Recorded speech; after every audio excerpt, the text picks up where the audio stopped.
ইয়াতে ষ্টেডিয়ামে কাম আহিছে, কাম কৰক, আমাৰ কোনো বাধা নাই।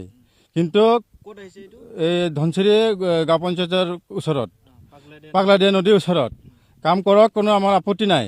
কিন্তু অবৈধভাৱে নদীখন খান্দি পেলাই ইহঁতে কাম কৰি আছে। এইটো কাম কৰিলে আমি গৰখনে ক'ব পাৰিম, আমাৰ সৰু সৰু ল'ৰা ছোৱালীয়ে নদীটো খাল হৈ গ'লে আহি পৰি মৰিব, এইটো কোনো ৰিস্ক ল'ব। আৰু গৰাখহনীয়ে যেতিয়া আমাৰ পাৰবিলাক ভাঙিব, এতিয়া কোনে বন্ধ কৰি দিব আমাক? আমাকতো চৰকাৰে ইমান দিনৰ পৰা কৈ আছোঁ যে আমাৰ ইয়াতে প্ৰদৰ্শন দিয়ক, চৰকাৰে আমাক কোনো প্ৰদৰ্শন দিয়া নাই। তাৰ উপৰিদি এবাৰ নদী খান্দি আছে, ইয়াতে 20 বিঘা মাটি নদী খান্দি পেলাই ভৰিব বুলি শুনি আছোঁ আমি।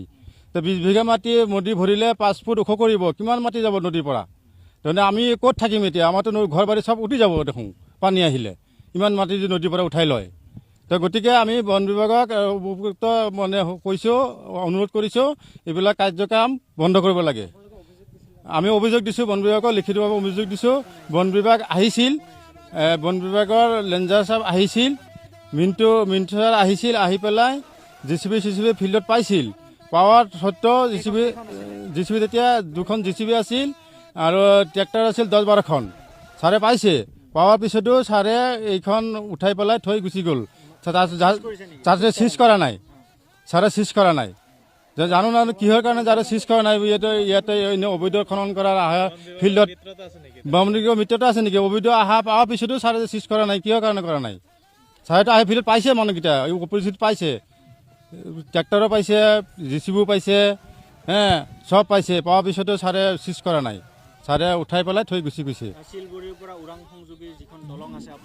এই দলঙৰ তলতো খান্দিছে, দলঙৰ পৰা 100 মিটাৰৰ দূৰত নহয় খান্দি আছে, দলঙৰ পৰা 100 মিটাৰৰ দূৰত নহয় খান্দি আছে, আৰু দলঙৰ তলৰ পৰাও খান্দিছে। গতিকে এইটো অবৈধ খনন কাৰ্য বন্ধ কৰিব লাগে। আমি দলঙৰ উজানৰ মানুহ আমাৰ বিৰাট আতংকতে আছোঁ। আমি ইয়াতে খান্দা হৈ গ'লে আমাৰ বিৰাট গৰখহনীয়া ক'বত পৰিম আমি। এতিয়া আপোনালোকে কি ভাবে যে আপোনালোকে মাছবাদ বন বিভাগক খবৰ দিলে, তাৰপিছত মাছবাদ বন বিভাগৰ লোক আহিলে, লোক আহি হাতে লোতে বহুকেইখন গাড়ী, ফকলেন বা ট্ৰেক্টৰ তেওঁলোকে ধৰি পাইছে, ফিল্ডত পাইছে। তেওঁলোকে কিন্তু কোনো ধৰণৰ এক্সেছন কৰা বিহিত ব্যৱস্থা কৰা নাই, খালি কামটো বন্ধ কৰি থৈ গুচি গ'লে সিহঁতে। ট্ৰেক্টৰকেইটাক JCBকেইটাক কোনো বিহিত ব্যৱস্থা কৰা নাই সিহঁতে। সেইটোতো আমি নাজানো, কিন্তু অনুমান কৰিছোঁ। নহ'লে এনেকুৱা ফিল্ডত পঢ়া হিচাপতো যদি ছাৰে কোনো ৰিয়েকশ্যন নল'লে ছাৰে আহি জাগাত পাইছে, ছাৰে পোৱাৰ পিছতো কোনো ৰিয়েকশ্যন লোৱা নাই ছাৰে।